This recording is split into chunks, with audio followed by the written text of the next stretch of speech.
Hello, welcome back to my channel where we strive for better fluency even without going abroad. You must think that if you want to improve our speaking skills, then we want to speak as much as possible. It sounds almost like of common sense. That's why we are willing to pay money for telephone English or screen English, or that's why we sign up for so-called scam schools out of our business. But I'm almost sure and convinced that what contributes most to great speaking skills is not actually practicing speaking, but actually practicing writing, especially if you live in non-English speaking countries just like Korea, where I live currently. The conclusion that I reached in this video at the end of the day is when it comes to improving speaking skills, writing is way more sustainable than practicing speaking English. In other words, it's really hard. It's very hard. I would say it's almost impossible to stick to your plans. I mean, practicing speaking English for as long as you don't need to see a tangible result. Don't get me wrong, I'm not saying speaking is not effective at all. It goes without saying that the more you speak, the longer you speak in English, then the better you get at speaking English. That's why most people who spend long enough time in foreign countries, I mean English-speaking countries, become naturally proficient in English in the end. Because there, they are forced to speak English continuously, and in order to survive, they have to speak English, which leads to naturally better fluency. However, we have to be really realistic at this point. Here in Korea, you need something to practice speaking English. It takes something. We need someone we talk to in English, preferably native speakers or at least someone who is great at speaking. The thing is, it burdens you a realistic problem, very heavy problem, I guess. First of all, you have to pay money. Yes, your precious money for having someone you talk to. We pay money for phone English, scam schools, screen English, or even study group. No matter what kinds of practices you take, it'll give you a financial burden that makes it hard to stick to your original plan. Well, in fact, everyone is already aware of it, but not really well. Have you ever thought about approximately how long do you have to take, let's say, 20 minutes for English to see a tangible result? And I'll calculate on behalf of you. Judging from the interview that I did with one of my friends who stayed in the States for longer than 5 years, it'll take about an year to become fluent, at least like have no problem on communicating in English, only if you're exposed to English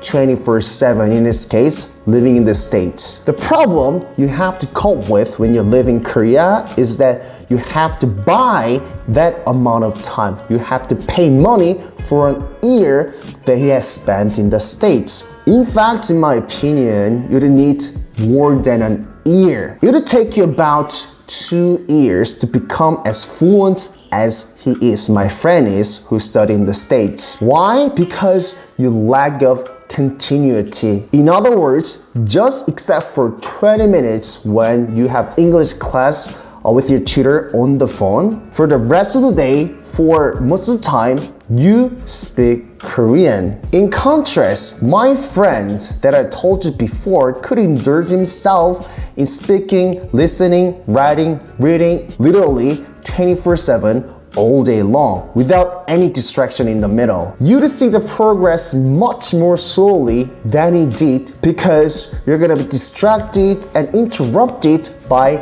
needing to speak Korean. How much do you think you need to pay for speaking English for 2 years that are necessary to see a tangible result? I did some research and the price for 600-minute English costs about 260,000 won for a month. By the way, to enhance accuracy, I deducted already from the calculation 1/3 of days when you sleep for. It is estimated that you need to pay 300 million won, like 3억 in Korean won, to have the same effect that my friend had in the States for just a year. Are you willing to pay this much money for your English? Wouldn't it be better to save this money and just go abroad? To make matters worse, it seems to me that the money is not a main problem. Based on my personal experience, what hampers you more than money problem from sticking to your plans is your psychological barrier. So what I mean by psychological barrier? Once I also signed up for a phone English as an experiment to find out another insight, and here's what I found. Every time I had a class back then, I find myself reluctantly picking up the phone. Why did I feel reluctant back then? Why did I hate picking up the phone? After reflecting upon it, regardless of learning English, speaking with someone on the phone on a regular basis felt psychologically demanding and consuming. It would be never easy and light to talk to someone who you don't feel close, you don't feel familiar in a business context for even 2 years, even if you talk in Korean. Let's remind ourselves that simply arranging to meet someone sometimes gives us stress. Think of the feeling that you want to push off or even cancel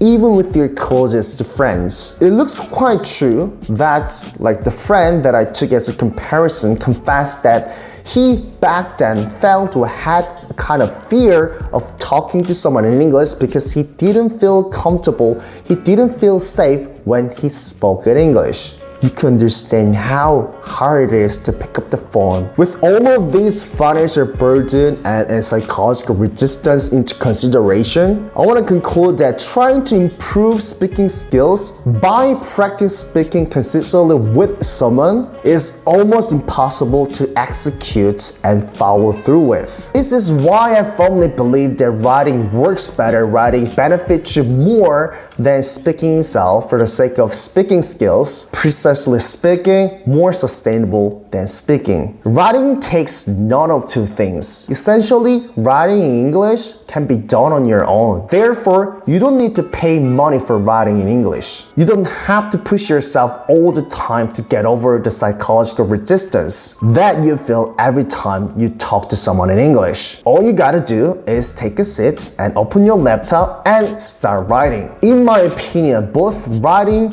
and speaking is to bring out input that you already have, that you already won from reading newspapers, watching American drama, reading books, which is, I believe, output practice. Basically, both writing and speaking helps you to bring out output based on input that you have.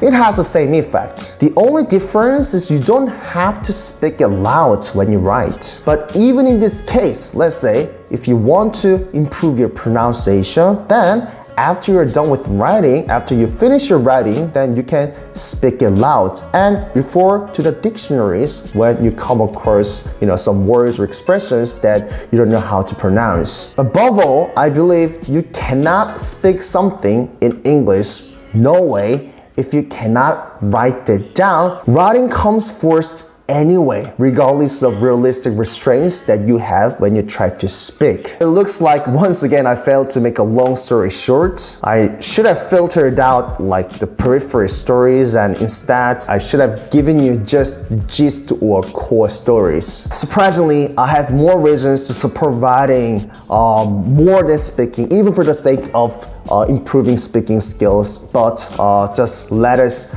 leave those reasons for the next video. I better finish this video here. Although I talked so far as if what I said was completely true, but of course some of you might think in different ways, and please share what you think about what I said in this video in the comment box below. So I'm really glad that I see different opinions with different perspectives. And until the next video, take care and stay healthy. Bye bye.